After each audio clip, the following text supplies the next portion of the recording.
Odun kalyadır ilk süyüm başta duyğum ay çerenim neredesin?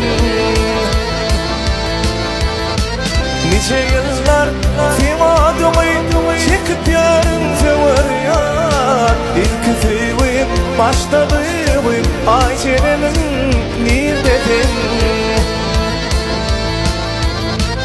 Nice yıllar sevadımı çekip yarın sever yar. İlk süyüm başta duyğum ay çerenim neredesin?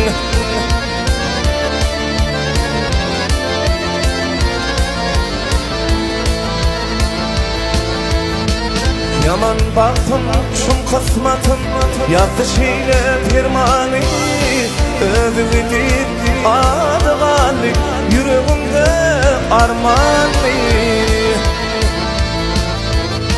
Min neyleyin ilk süyüm kollu kulum kurbanı.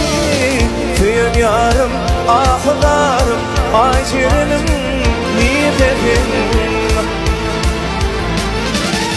Min neyleyin ilk süyüm kollu kulum kurbanı. Süyün yarım ahlarım ay şirinim neredesin?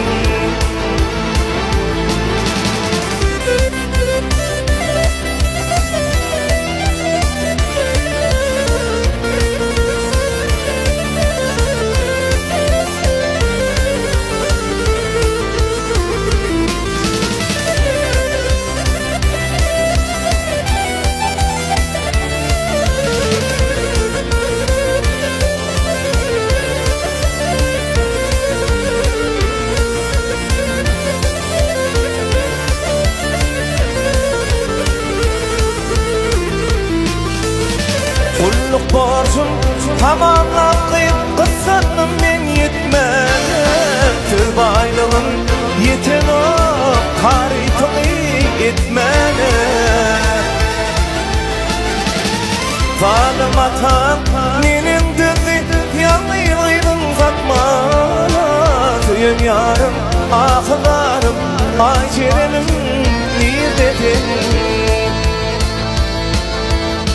Zalim atam menimdir yanıydın zatmana.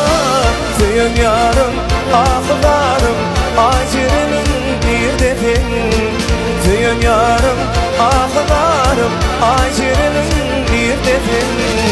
Süyün yarım şomuk balım ay çerenim neredesin?